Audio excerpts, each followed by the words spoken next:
Hello friends, इस video में हम सीखेंगे कि प्राइस इलास्टिसिटी ऑफ डिमांड क्या होता है। सबसे पहले हम इलास्टिसिटी ऑफ डिमांड का कॉन्सेप्ट समझते हैं। अल्फ्रेड मार्शल के हिसाब से elasticity of demand is great और small according to the amount demanded, which rises much or little for a given fall in price, and quantity demanded falls much or little for a given rise in price. जैसा कि definition से clear है, elasticity of demand एक technical term है जो किसी commodity के price में fall और rise होने पर उस commodity के demand में आए change को दिखाता है। Types of elasticity of demand.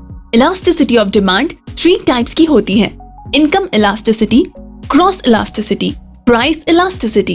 Income elasticity ये स्टडी करता है कि इनकम में चेंज होने से किसी गुड्स की क्वांटिटी डिमांडेड में कितना चेंज होगा। क्रॉस इलास्टिसिटी ये स्टडी करता है कि किसी गुड्स की डिमांड में किसी दूसरे गुड्स के प्राइस के चेंज होने से कितना इफेक्ट पड़ता है। इस वीडियो में हम प्राइस इलास्टिसिटी को डिटेल में समझेंगे। According to Professor Marshall, price elasticity of demand is a ratio of proportionate change in the quantity demanded of the commodity to a given proportionate change in its price. Price elasticity of demand हमें ये बताता है कि किसी commodity के price change होने पर उसकी demand में कितना percentage change आया। Price elasticity of demand हमें change की absolute value नहीं देता, परसेंटेज वैल्यू देता है। प्राइस इलास्टिसिटी ऑफ डिमांड को इस फॉर्मूले से डिफाइन करते हैं। ED is equal to percentage change in quantity demanded divided by percentage change in price.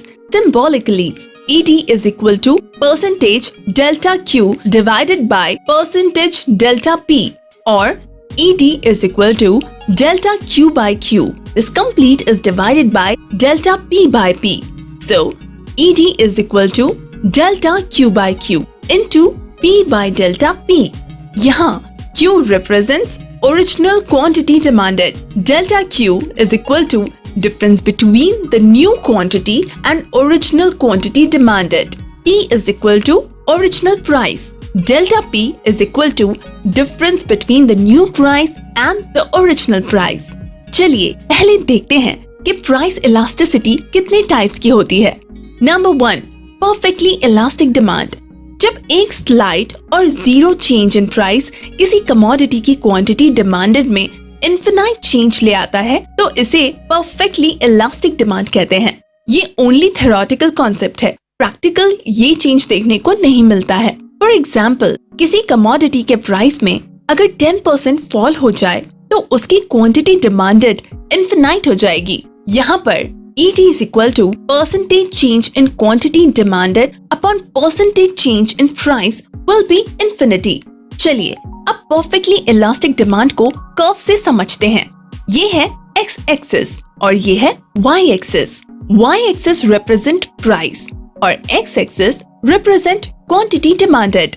यहाँ पर डिमांड कर्व X axis के पैरेलल एक हॉरिजॉन्टल लाइन बनाता है जो परफेक्टली इलास्टिक डिमांड को शो करता है। Number 2, perfectly inelastic demand.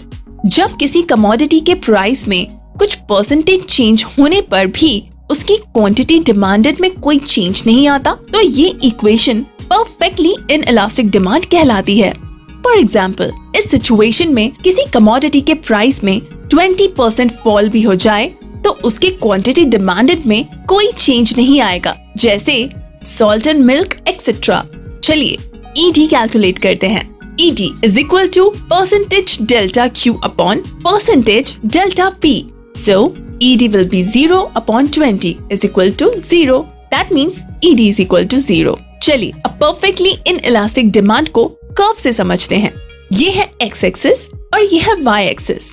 Y axis represent price and X axis represent quantity demanded. जैसे कि डायग्राम में दिखाया गया है कि जब कमोडिटी का प्राइस राइज होता है OP to OP1 और जब प्राइस फॉल होता है OP to OP2, demand curve Y axis के पैरेलल एक वर्टिकल स्ट्रेट लाइन बनाता है, मतलब अनचेंज्ड रहता है। ये कर्व परफेक्टली इनइलास्टिक डिमांड को इंडिकेट करता है। Number 3, unitary elastic demand. जब एक percentage change in price of a commodity उसकी क्वांटिटी डिमांडेड में सेम परसेंटेज का चेंज लाता है तो इसे यूनिटरी इलास्टिक डिमांड कहते हैं। फॉर एग्जाम्पल, जब किसी कमोडिटी के प्राइस में 50% फॉल होता है तो उस कमोडिटी की डिमांडेड क्वांटिटी में 50% का राइज हो जाता है। इस केस में ED कैलकुलेट करते हैं। सो ED is equal to percentage delta Q divided by percentage delta P. So ED is equal to 50 divided by 50 is equal to 1. So ED is equal to 1. चलिए अब unitary elastic demand को curve से समझते हैं। ये है x axis और ये है y axis. y axis represents price और x axis represents quantity demanded. जैसे कि हम देख सकते हैं, जब 50% प्राइस फॉल होता है OP to OP1 तो 50% डिमांड राइज हो जाती है OQ to OQ1। इस तरह हमें जो कर्व मिलता है इसे रेक्टेंगुलर हाइपरबोली कहते हैं। Number 4, relatively elastic demand. जब किसी कमोडिटी के प्राइस में परसेंटेज चेंज उस कमोडिटी की क्वांटिटी डिमांडेड में मोर देन प्रोपोर्शनल चेंज कर देता है तो इसे रिलेटिवली इलास्टिक डिमांड कहते हैं। फॉर एग्जाम्पल, जब किसी कमोडिटी का प्राइस 50% फॉल होने पर उसकी डिमांड 100% इंक्रीज हो जाए। ED is equal to percentage delta Q divided by percentage delta P. ED is equal to 100 divided by 50. So ED is equal to 2, which is more than 1. चलिए अब relatively elastic demand को curve से समझते हैं। जैसा कि हम diagram में देख सकते हैं, जब प्राइस 50% फॉल होता है OP to OP1, demand 100% rise हो जाती है OQ to OQ1। इस तरह फ्लैटर स्लोप में डिमांड कर्व ड्राइव होता है जो रिलेटिवली इलास्टिक डिमांड को दिखाता है। Number 5, relatively inelastic demand. जब किसी कमोडिटी के प्राइस में जो परसेंटेज चेंज होता है उस चेंज के प्रोपोर्शन में उसकी डिमांडेड क्वांटिटी में लेस चेंज आता है तो इसे रिलेटिवली इनइलास्टिक डिमांड कहते हैं।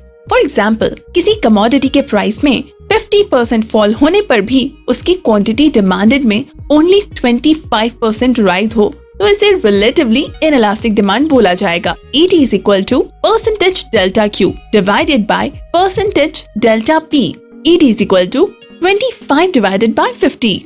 Therefore, ED is equal to 0.5, which is less than 1. जैसा कि हम डायग्राम में देख सकते हैं, जब प्राइस 50% फॉल होता है OP to OP1, demand 25% rise हो जाता है OQ to OQ1। इस तरह स्टीपर स्लोप में डिमांड कर्व ड्राइव होता है जो रिलेटिवली इनइलास्टिक डिमांड को दिखाता है। चलिए इस टॉपिक को समराइज करते हैं। तो हमने समझा कि इलास्टिसिटी ऑफ डिमांड 3 टाइप्स की होती है।